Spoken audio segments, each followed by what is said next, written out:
After Zoomies at the dog park, it's time for Drive Up at Target. In goes a big bag of kibble and one squeaky chicken toy for the good boy.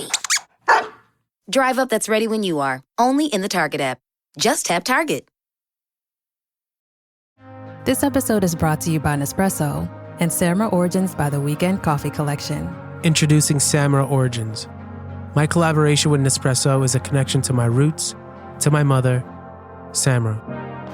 Coffee that hits the right notes. It transports you. Crafted with unique notes and bold, soaring flavors. Experience a taste that moves you. Nespresso and Samra Origins. Discover more at Nespresso.com. Have you ever spotted McDonald's hot, crispy fries right as they're being scooped into the carton? And time just stands still. Ba-da-ba-ba-ba. Hey, business owners, we know you know the importance of maximizing every dollar. With the Delta Sky Miles Reserve Business American Express card, you can make your expenses work just as hard as you. From afternoon coffee runs to stocking office supplies and even team dinners, you can earn miles on all your business expenses. Plus, you can earn 110,000 bonus miles for a limited time through July 16th. The Delta Sky Miles Reserve Business Card. If you travel, you know. Minimum spending requirements and terms apply. Offer ends 7/16/25. The Rams training camp dates have finally been released. PFF ranks our coach, ranks our D-line, a Ramsey trade update, and tons of other news on this off-season update episode here on the Rams Up Podcast Network.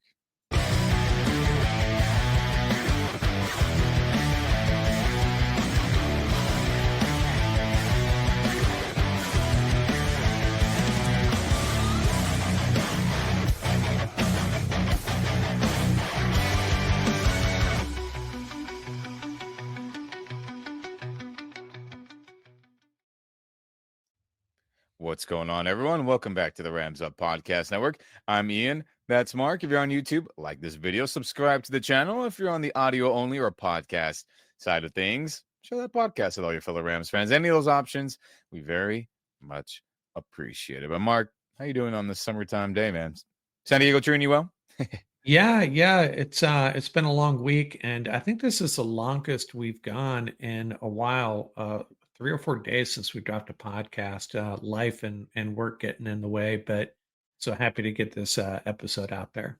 Yeah, good. You're doing good things down there, down south for sure. And Rams Nation, we're in the off season, the true off season. It feels like, yes, we're in the dead period for any of you that know that term between mini camp and the start of training camp, or if you played football here in California under the CIF brand, then you know that there is a dead period then if you played way back when for any school and or college. So we're in that time.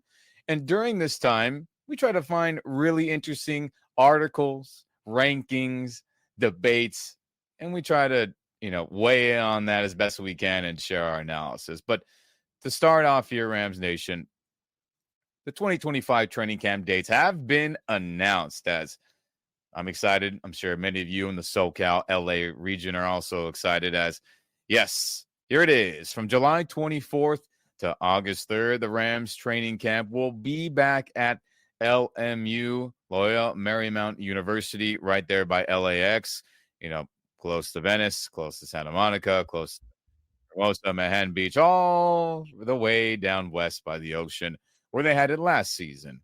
So I'm pretty excited for that, as I do know that it was pretty crowded. So if you're not excited because of that, I understand. I've been told by a lot of people that it was pretty slam, Mark, in Rams Nation.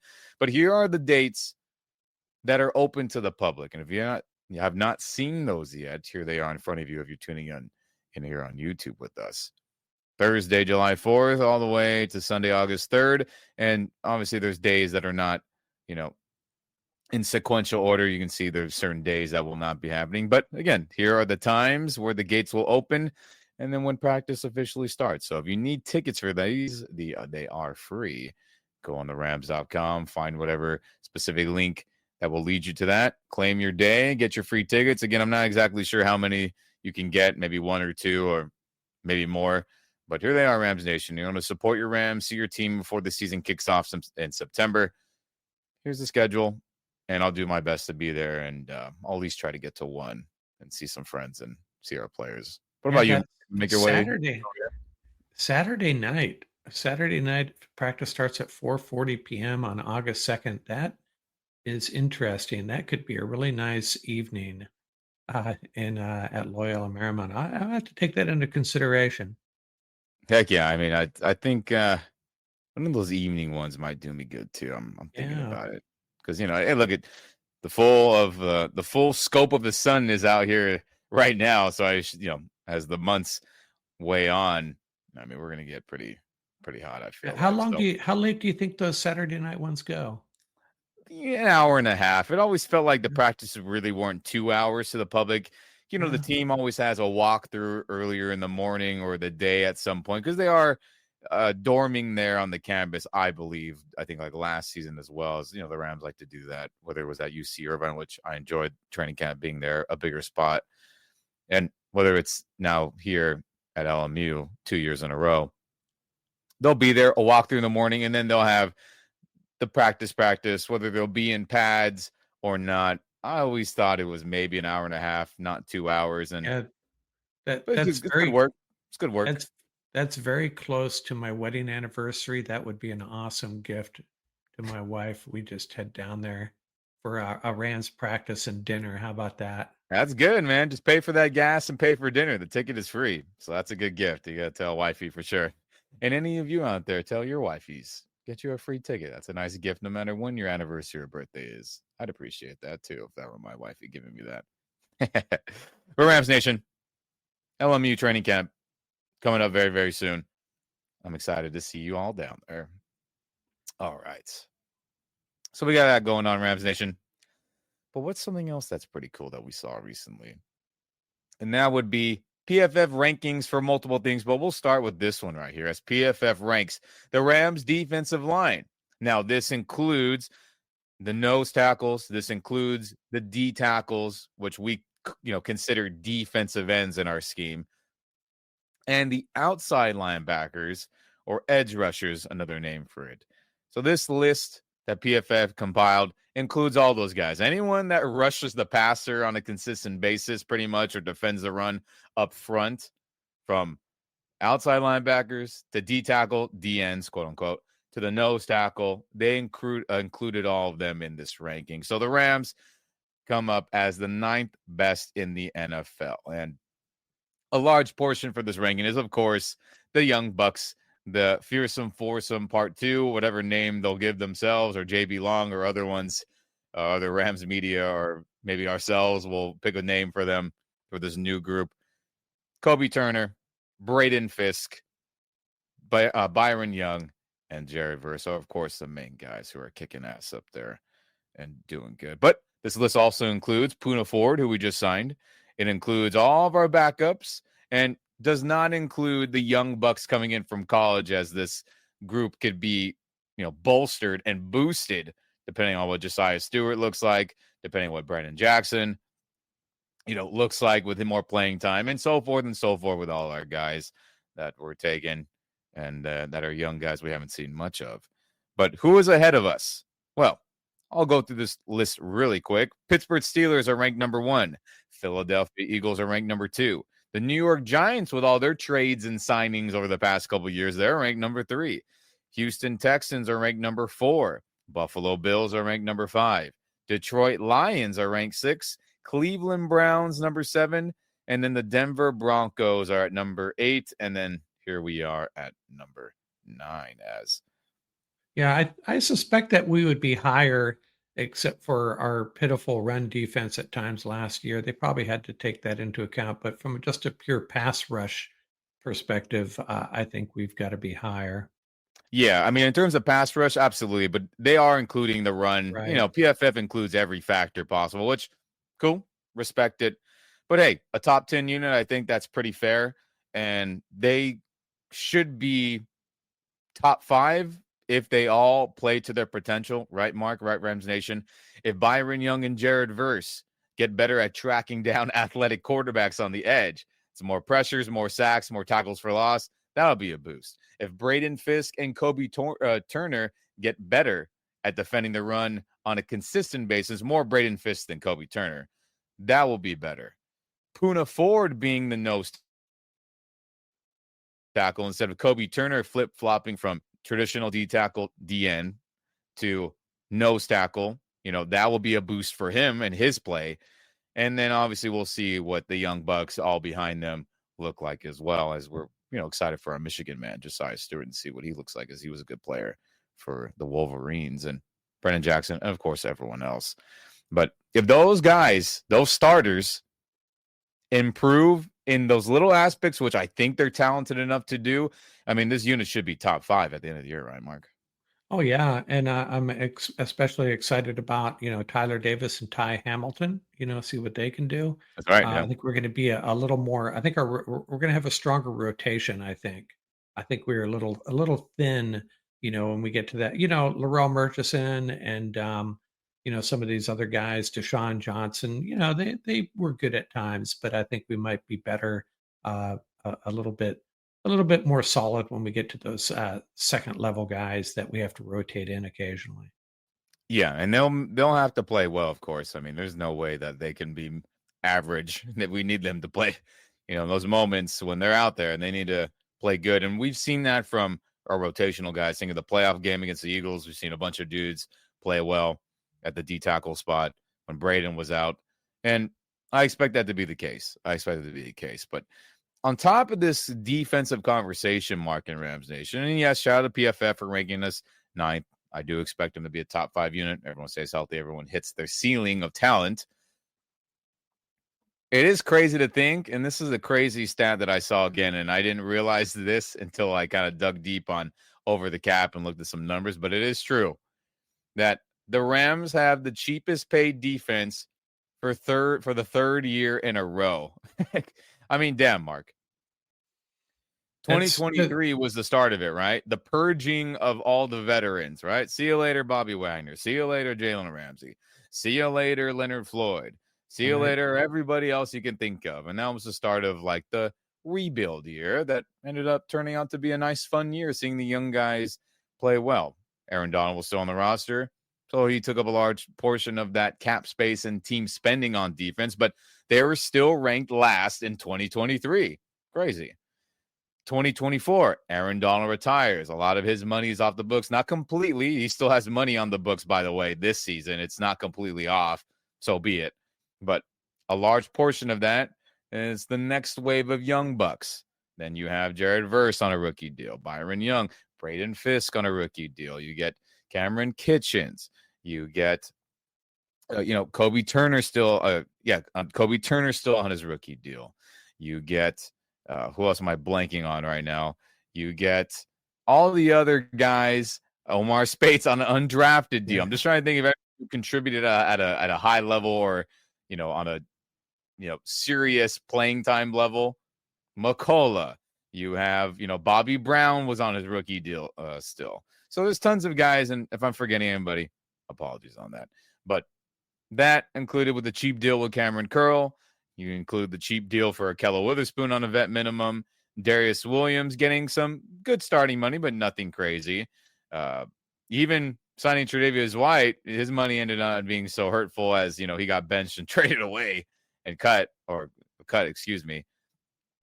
But pretty crazy. We all expected that. Okay, $39 million makes sense. But here we are, Rams Nation, now in 2025. Yes, the physical number is more at $61 million because of other inflations, right, to cap spending. Darius Williams' second year of the deal is kicking in. Akella Witherspoon's not signing for the vet minimum, I think, the cheapest vet minimum, he's still getting paid pretty dang cheap. Puna Ford inflates this a little bit with his, his higher end starter money. Yes, the second year for Cameron Curl as well. And then you sign Landman. You get other guys on vet minimums. But all that, long story short, Rams Nation, is that they're still the damn cheapest defense. That this third year in a row. I mean, incredible, Mark. Incredible. Yeah, I think it's really just a reflection, a result of how well they've drafted, especially on the defensive side.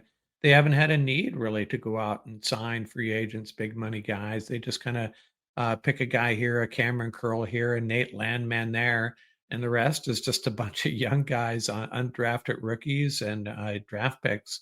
So it's really such a advantage to have where you can go out and spend a little bit of money on the offensive side, right? And that's what they've done.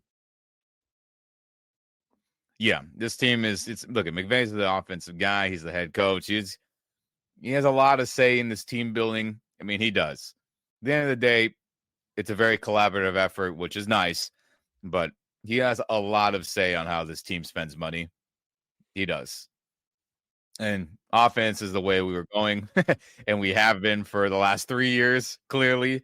But it all should balance itself. Why? Because we have fantastic young players on defense that are dirt cheap right now. And then we have a lot of good star power who is also cheap / getting paid. It's a combination of the both, but they are getting paid high end overall on the offense. But very, very soon, though, Rams Nation and Mark, I know you know this too, but they're gonna have to choose some guys, whether to pay or to let go. And I have ideas of who that be. We'll wait till after the season to start having that discussion when players year 4 rookie contracts come up, right? Byron, Kobe, whoever else I'm thinking of, or I'm blanking on, I should say. Kyren, of course, and there's other guys. I was thinking defense as well, primarily, but yeah, right. On offense specifically as well. This is a year to strike hot. Maybe Ramsey coming in inflates this number, and it definitely won't be that, probably. But hey, the offense has got to perform if this is going to be the case. We cannot have another September and October of game plans being puzzling, if I'm being nice about it. And we cannot have a bunch of injuries to the O-line and skill positions, or this team will be in another, mega hole they're going to have to claw and scratch and fight their way out of, like the last couple years, right? Where the defense was carrying the squad, even though they were getting paid the cheapest, and with the offense who was getting paid the highest those past couple years, where they were not performing for a gazillion different reasons. But if everyone stays healthy, we need McVay to have better game plans and play calling. And of course, if everyone gets hurt, then we just got to survive it. But we got to avoid that, Mark. I can't do this another third year in a row of poor offense in September and October, right? And it's going to be even more deflating if they were to get out to a slow start, because all indications are that this is a really confident team.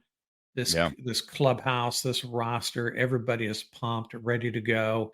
And if they come out slow, man, it's not going to be good. And but I think they're going to come out really strong. Andrew Whitworth the other day saying that he just senses this team is pumped and ready to go. And I hope he's right. Yeah, I hope he's right too. And this team is super talented. This team is a Super Bowl contender, just objectively looking at the roster, the coach, the play callers. Yes, but gotta have better game plans to start the year, and then gotta survive that injury bug, or a young defense who is, again, for the third year in a row, the cheapest in the NFL. It's going to have to carry us and save us and keep us afloat as much as possible. And I don't want to do that 3 years in a row, Rams Nation. Yeah, I remember last year, I had almost forgotten last year. We came very close to losing that game to the 49ers. And it was somewhat of a miracle we came back and won that game. And if we had lost that, I mean, a lot of things had to break our way in that game to steal a win. And we did, but man, it might have been over if we had let that game slip away. So we got to get off to a better start this year. Yeah. Have to. USAA knows dynamic duos can save the day, like superheroes and sidekicks, or auto and home insurance. With USAA, you can bundle your auto and home and save up to 10%. Visit USAA.com/bundle. Bundle savings are off total premium, not available in all states or in all situations. To qualify, auto policy must be active prior to property policy issue, subject to change. Restrictions apply. Membership eligibility and product restrictions apply and are subject to change. USAA means United Services Automobile Association and its affiliates, San Antonio, Texas. Here at the Almond Joy Factory, where tropical vibes abound, we use soft, fresh-tasting coconut. The crunchiest almonds and delicious chocolate candy. Ah, but do you know what our most important ingredient is? Sometimes you feel like a nut. Sometimes you don't.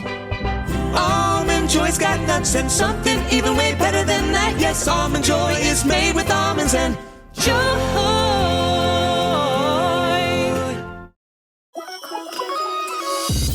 Who says you can't be the topic of conversation for all the right reasons? The Hyundai Tucson Hybrid pairs bold presence with advanced technology and sleek style. It's everything you didn't know you needed in an SUV and then some. Okay, Hyundai. Visit HyundaiUSA.com to learn more. Hey, it's Paris. You know I love sparkly things, right? Like stars. Duh. And thanks to Hilton and AutoCamp, I just slept under them. Picture me, serving looks by the fire outside my luxurious Airstream, making s'mores with the kids, while a national park is our backdrop. The great outdoors meets Hilton hospitality. That's hot. Explore all the new ways to stay at Hilton.com. Hilton for the stay. So, you just started using LinkedIn Premium. Now what? Well, on your Premium company page, you noticed around 7.5 times more page engagement and 5 times more page views. Well done. And now, new clients are messaging you. All because you're using LinkedIn Premium, which helps you get the business growth you want. Think big, small business. Think big. Start your free trial at linkedin.com/premium small business. That's linkedin.com/premium small business. We have to. We agree. So, hey, McVay and them says, hey, the defense is good. They're cheap. Don't worry about offense. So I better see some good results in September, October, if that's going to be the case, which it is based on the stats and the money spending. Pretty cool. We got a good, talented group, and we'll see what happens, Rams Nation. But another PFF ranking, speaking of coaches and all that, and it is pretty cool that everyone is starting to recognize Sean McVay as a great head coach no matter what. You know, there's been plenty of people out there who have been like, I don't know. He's a know-it-all. He's this and that, that. And again, it's not a ton of people, but there's still professionals out there that I've seen articles or seen their commentary. I'm like, look, I got my problems with McVay game by game. There's sometimes he has some dumb game plans. Sometimes he has some dumb play calls, or he doesn't call certain plays, which I don't understand. Those are my weekly gripes, but I'm happy to have him like coach. He saved this franchise. Let's keep it real. So I'm glad to see PFF rank Sean McVay as the third best head coach in the NFL, as he is behind number 1, Andy Reid of the Kansas City Chiefs. He's a future Hall of Famer. No shock. And number 2, this may surprise a bunch of you, and it did surprise me, but after thinking about it and digesting it, I was like, you know what? Okay, I can buy that. They have number 2, Sean Payton, formerly of the New Orleans Saints, who resurrected that franchise from the depths of NFL hell, and now resurrecting the Denver Broncos, who've had a rough time since, Peyton Manning retired. Let's keep it real.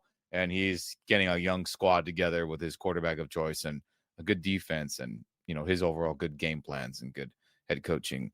And Sean McVay comes in at third. But Mark, what are your thoughts on McVay being in the top 3 and the guys ahead of him? How do you feel about it? Well, Andy Reid, this is basically their resume. It's assessing the resume over the course of their careers, and Andy Reid's got to be number 1. And I kind of, along with you, at first I thought Sean Payton, I don't know. But then you consider his accomplishments. He won a Super Bowl, right? And every team he's coached has been just a really tough out. And then Sean McVay, I think there's a lot of folks that, McVay probably rubs them a little bit wrong with his exuberance sometimes on the sideline. But I'll tell you this: if you were to make the resumes aside, I get it. But if you were to, if every coach was a free agent, throw all their names in a hat, and you get to pick any franchise gets to pick any coach in the league. Sean McVay is going number 1. Yeah, let's be real. If anyone's starting a franchise today, right, It would be McVay, and I think that's fair. Culture. I mean, McVay is one of the ultimate, culture guys. And yes, in an article recently, how he felt like he was faking it majority of his young career. But hey, when you're 30, 31, it's a young dude. You kind of get that, like, all right, well, I got to fake it till I make it. I mean, he obviously did make it. He resurrected the team immediately from abysmalness to, a number 1 ranked offense, a number 2 ranked offense, and a lot of good teams throughout his, tenure. And I got to say, the one thing I got to say, and I've made this point a few times, but I think Sean McVay owes a lot to Todd Gurley those first 2 years, resurrecting this offense. I'm wondering how it would have gone without Todd Gurley. I don't think the impact of Gurley can be overstated. And it was, and give McVay credit. He figured it out how to use this guy. Jeff Fisher didn't, and it was magic from day one with those two. Yeah, I mean, it was an overhaul. I mean, the whole roster was overhauled on offense, right? Kenny Britt, see you later. Hey, Tavon, you're the starter for a week in training camp. Hey, this Cooper Kupp guy is better than you. He should play. Hey, Robert Woods, we think you can play really good football. We'll sign you from the Buffalo Bills. So this whole thing just got revamped. Gerald Everett got drafted. Tyler Higbee got used more. O-lineman, Whitworth comes over. I mean, it was a complete overhaul on offense. There's a lot of factors to why it went well, but Todd Gurley is definitely the driving force into why this offense was pretty dang good and, why he got a lot of success early. But, hey, we've morphed into many different versions of the offense. It was a zone run, heavy play action to, hey, didn't work out at the end of the Jared Goff era, right? Went pretty bad. Then it became, Stafford, just drop back and save us every game. And he did that, won a Super Bowl in year 1, went great. Then started to blend in more of the man/gap run scheme, right? More instead of area blocking, it became more like, hey, we're going to block that specific guy, open up a lane in this specific region of the field between this tackle and that guard and so forth. I'm just keeping it simple. And we've morphed many different times, which is needed. You can't be the same. McVay's been exposed a bunch by different head coaches, a la Bill Belichick, a la Vic Fangio way back when. But I expect the team to morph again. Right? Let's get a little more tight end usage in the offense, both in the passing game and just the usage as a whole, right? More 12 personnel, meaning 1 running back, 2 tight ends. More 13 personnel, 1 running back, 3 tight ends. Screw it. Let's just go 4 tight ends, 14 personnel. Let's just get crazy. I'm down for it all. And I think that should be the next evolution instead of just going 11 personnel, 1 wide receiver, 1 tight end, 3 wide receivers. And there'll be tons of it with Tutu, Devontae, and Puka. But McVay wants to be still considered one of the top coaches overall, right? Culture, leadership, teacher. And then, hey, how can you keep adjusting and keep being a good play caller as often as is humanly possible? He's got to adjust. And I feel like that needs to happen. And I feel like it will with Terrence Ferguson being drafted and Higbee hopefully being healthy as well, But we shall see, Rams Nation. I'm excited for the season. I expect a lot of this offense, and I expect a lot of the Coach McVay.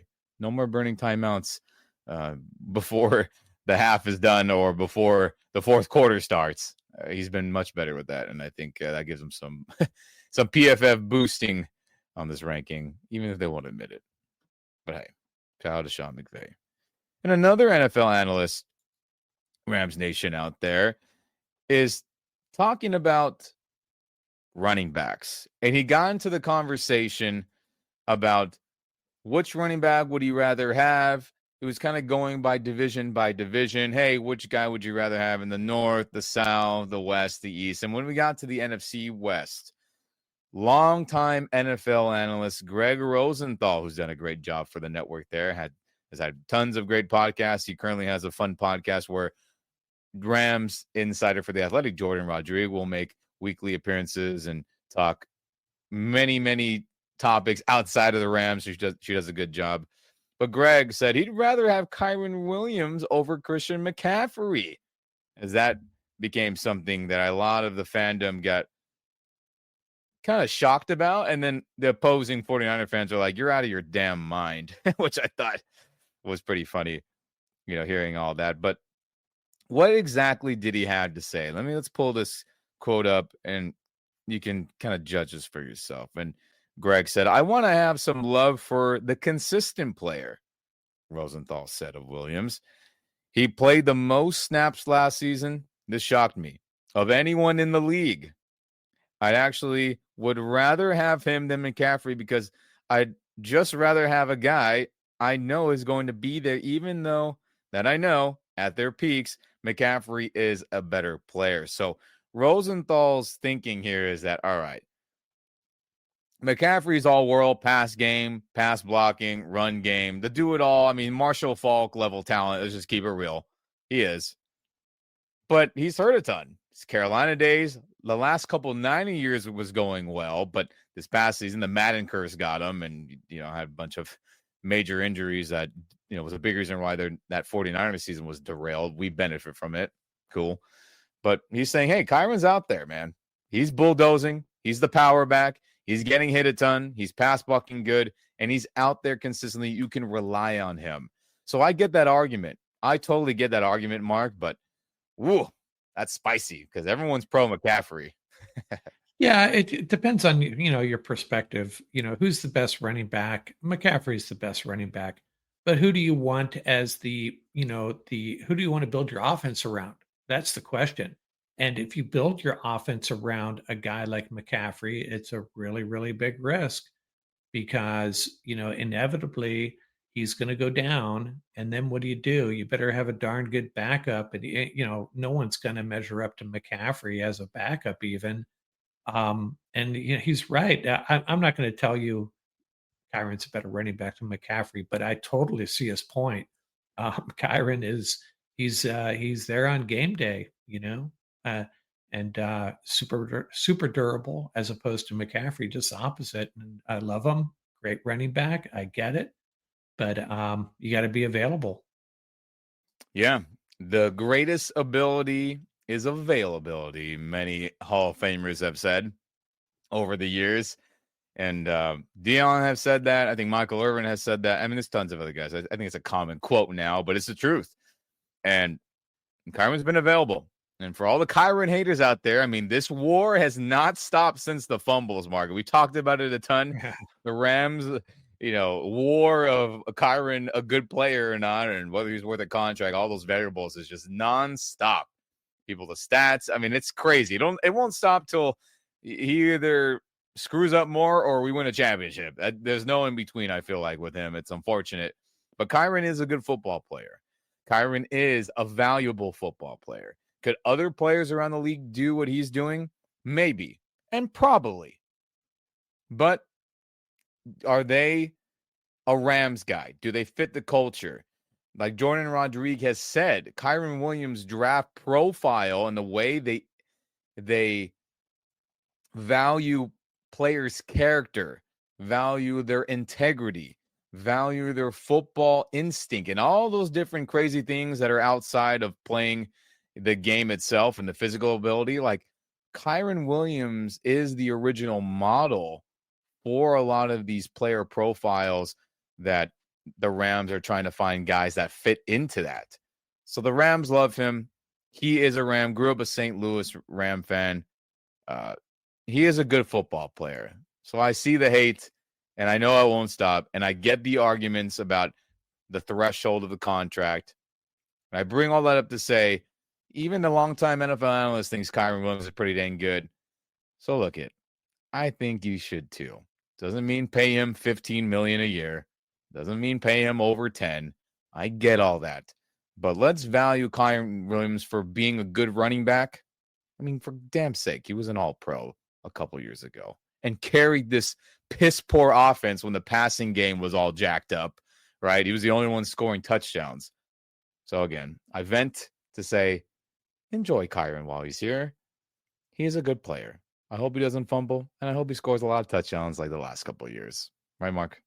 Yeah, and to pile on top of that, word out of camp is that he's under that contract stress, looking for a new contract and an extension, and he's still been a model citizen, leader of that running back room, taking Blake Corum and Jarquez Hunter under his wing. And again, that's just another reflection of the type of guys they draft.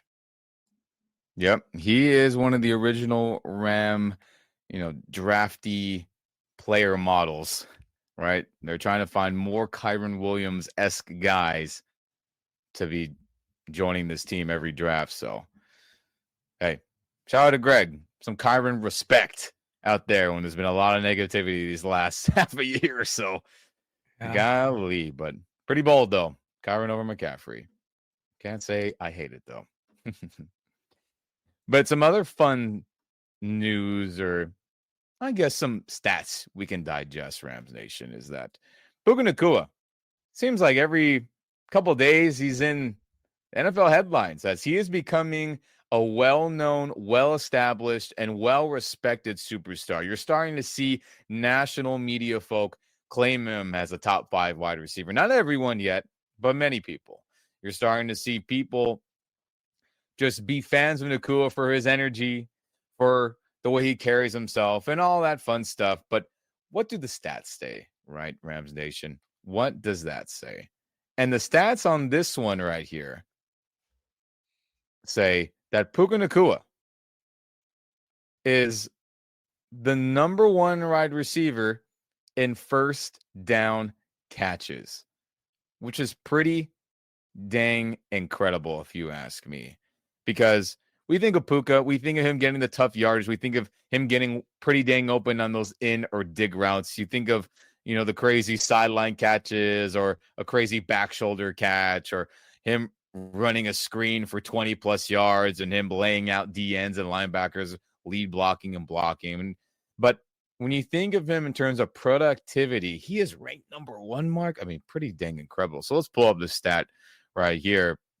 And shout out to the fantasy points data. It has a lot of these, fantasy football stats where they can get really nitty gritty are starting to come out for people to, get their drafts going. But it says here via their Twitter X profile or tweet, when he, Puka Nacua, ran a route in 2024, Nacua ended up catching a pass for a first down 17% of the time. I mean, how ironic, he was number 17.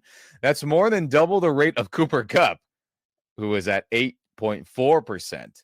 He also blew out other elite wide receivers like Jamar Chase and Justin Jefferson, who are at 10.7% each. So if you look at this table right here, if you're tuning on YouTube, if you're not, check this table out. Click our video, find our video of this episode.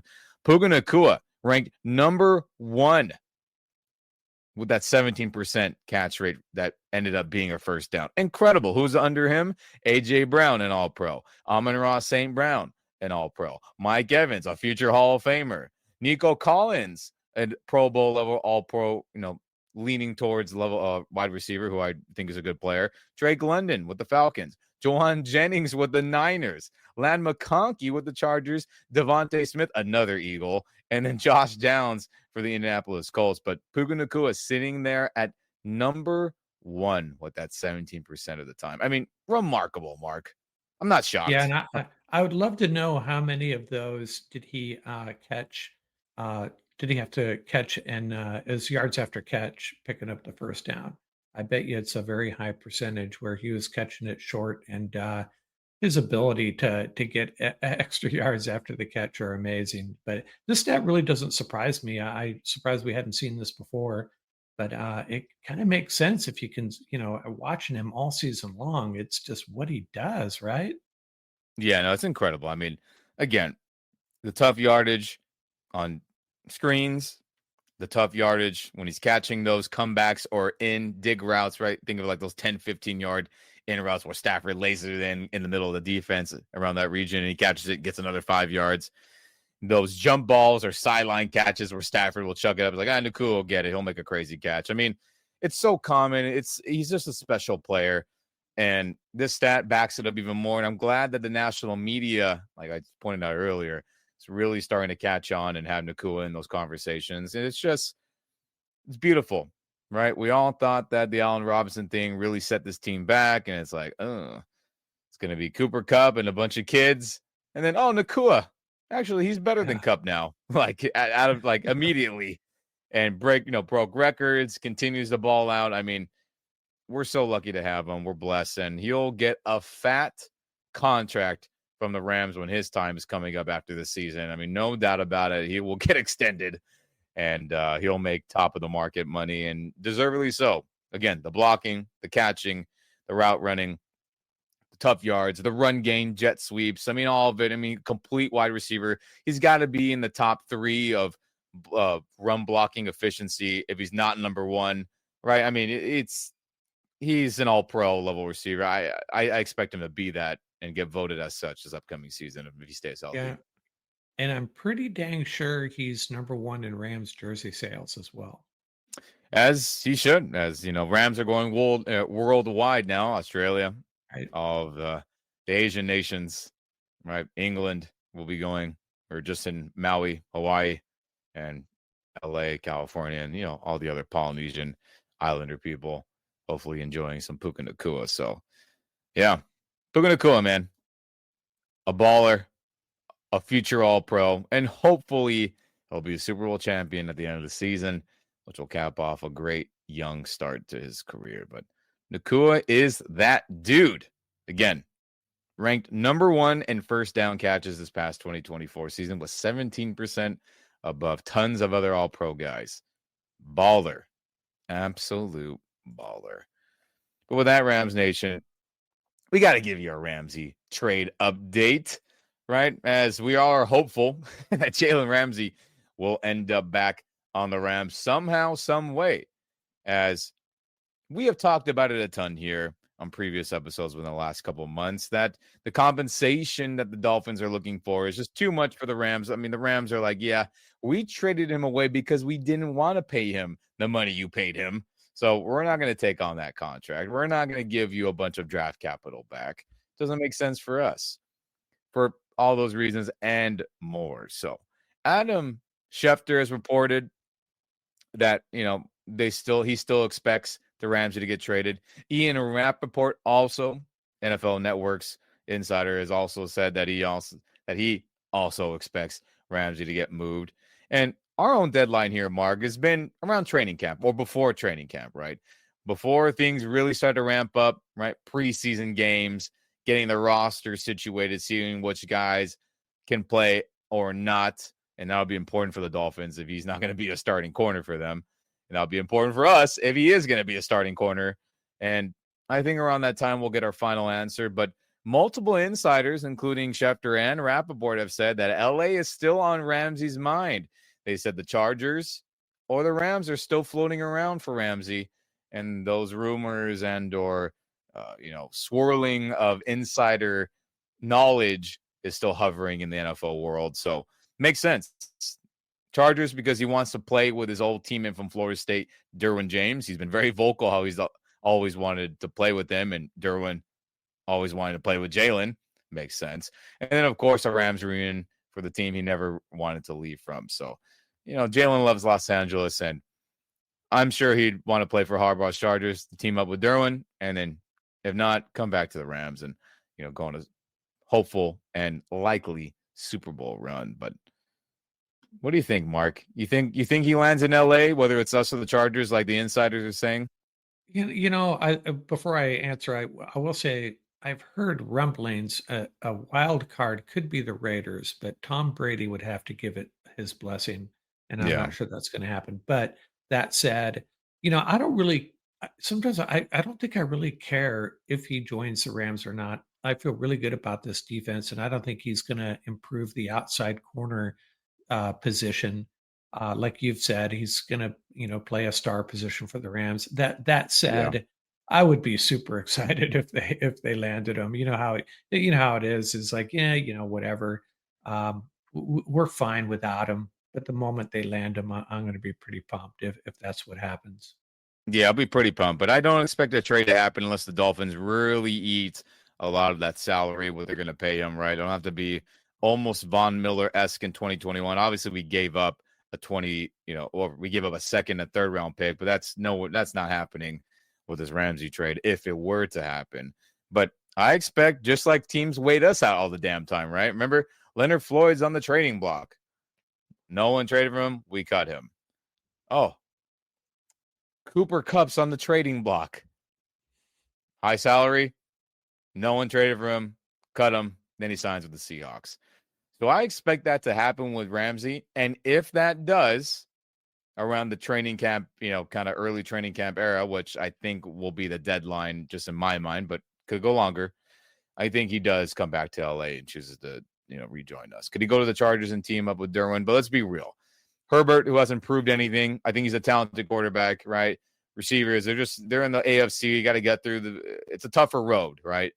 Ravens, Lamar, Buffalo Bills, Josh Allen, Mahomes, Raiders are going to be better. It's just a tougher journey. Does he think he'll win the championship there realistically, even though he's playing with his homie Derwin? Probably not. Come to the NFC, be with your boy Stafford, McVay, a young defense with great pass rushers. You can play the star. You can play well there. You can play on the outside in the base stuff. It just makes so much sense for him to return if he is cut, which I do expect the Dolphins to eventually, fold and release him, because I think that relationship is toast. My own opinion, even the insiders think that as well. So I think he'll come back to us. I'll be shocked if he goes somewhere else. And we can only hope. That's really it, huh? We can only hope. But there's your update on that, as we're giving you every week as we get some little tidbits of news. But shout out to the insiders, Schefter, Rappaport, and others that say, hey, Rams and Chargers, the LA teams, are still floating around as possibilities. And that's kind of what Ramsey wants. Go back to the West Coast, go back to LA. So got to wish it into existence, Rams Nation. Keep hoping. Keep those football prayers going. Keep your Rams prayers going and your Ramsey prayers. All of them together. And we shall see whether he's number 20, number 5, number 1, number whatever, number X, Roman numeral 0.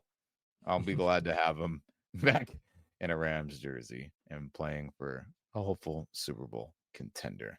But we shall see, Rams Nation. We shall see. But man, oh man, training camp is very, very soon. The dead period is on, but we'll continue to get you fun stats, fun articles, commentate on them, give our opinion. But let me know in the comments, Rams Nation.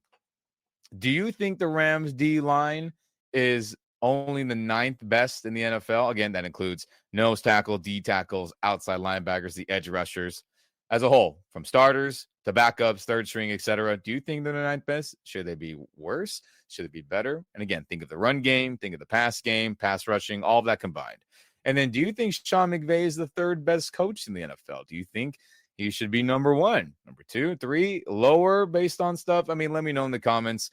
All that fun stuff. I definitely want to hear your thoughts. I will read them. I will respond. So I appreciate you commenting and letting me know your thoughts on that. But Mark, before we get out of here, any final thoughts on any of those things?